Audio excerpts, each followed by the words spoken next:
The number 5 and 6 starting pitchers this year were Logan Gilbert and Shota Imanaga. Gilbert was the SP4 in head-to-head points. Imanaga was SP7 in that format. When diving into Gilbert, I really just loved everything that I saw. I mean, he is a workhorse. He was first among qualified starting pitchers in swinging strike rate. Fastball velocity. That's shocking, actually. That's crazy, right? I did not realize that.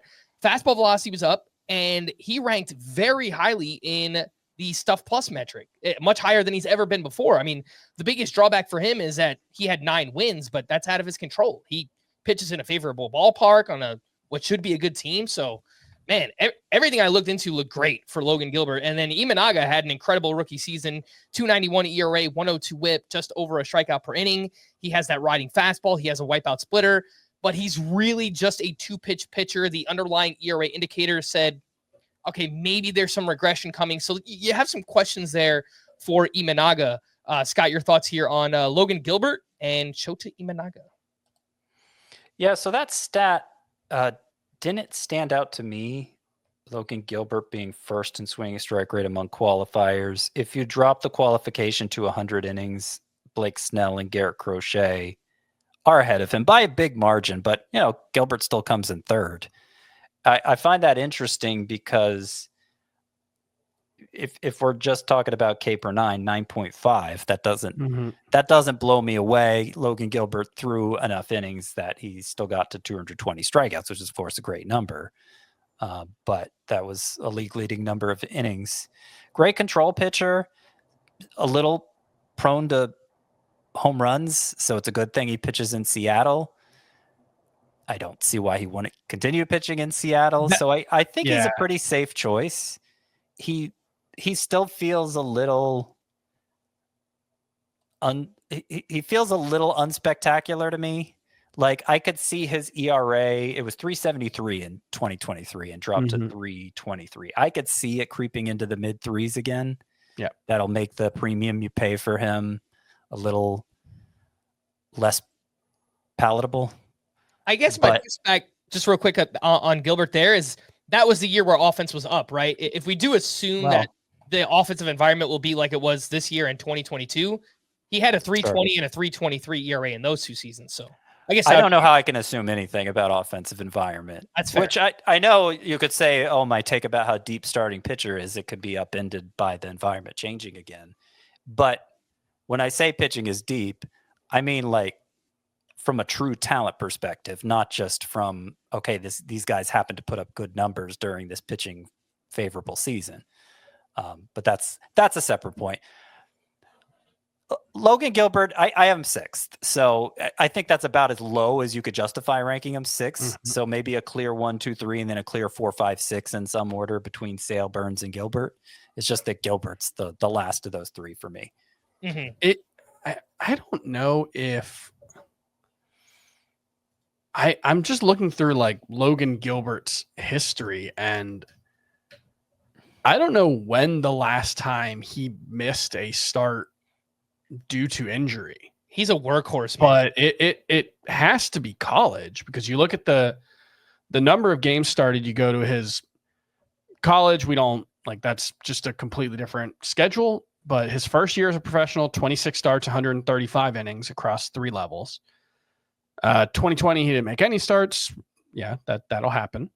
There was a thing happening. 2021, 25 starts. There were no MLB missed starts. Then 32, 32, 33. So like, that is about as clean a track record for health as you can possibly have. Like, I think of other pitchers, and like Corbin Burns, I think missed a little time in 2020 at the end of the year with like a back injury.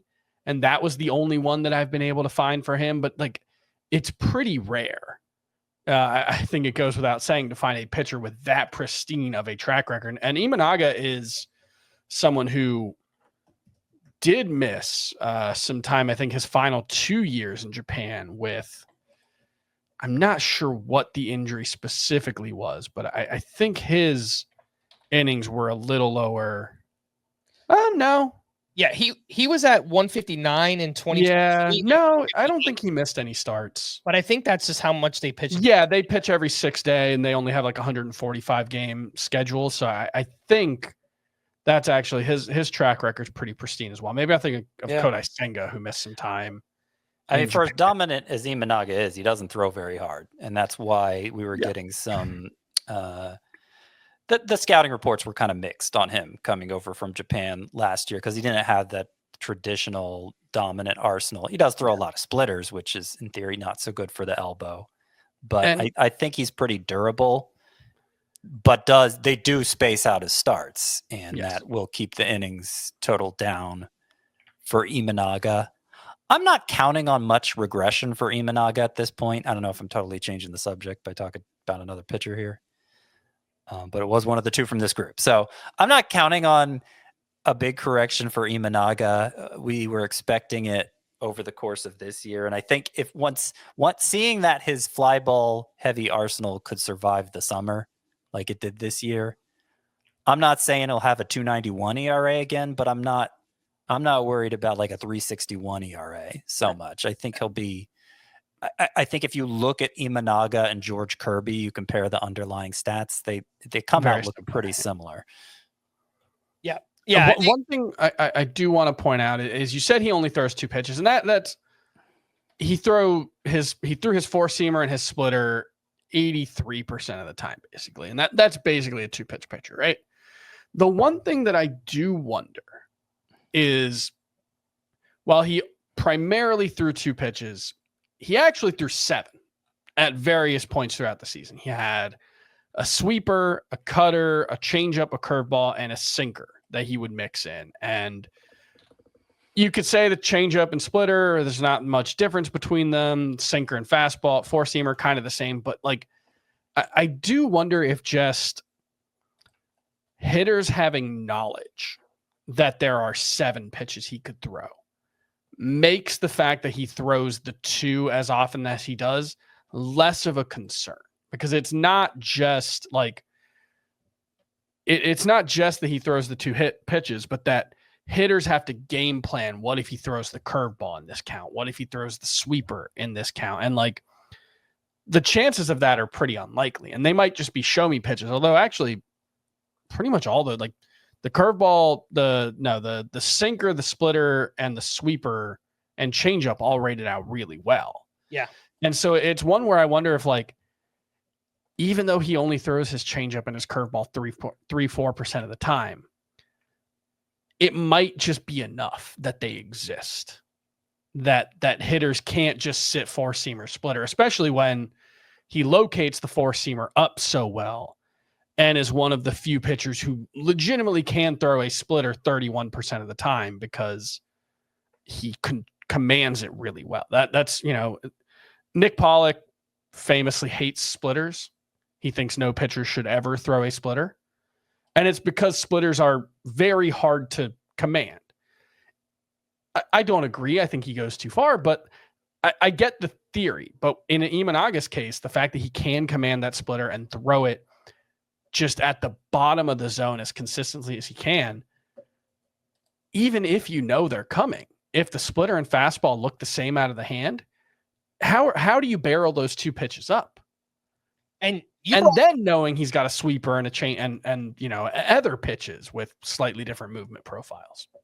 And you brought this up coming into the season, is that we don't often see this archetype from a left-handed pitcher too. It's very rare. We talk about like the Joe Ryans and the Bailey Obers, these guys that like throw this kind of deceptive fastball at the top of the zone. They don't really throw all that hard, and they get the most out of their skill set. We don't really see that from the left-hand side. And then you throw the splitter on top of it, which just makes Imanaga a really unique case. So lefty splitters are incredibly rare. They're one of the most rare pitch types.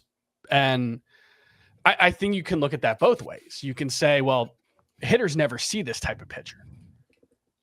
Or you can say, well, they just saw it for a full season.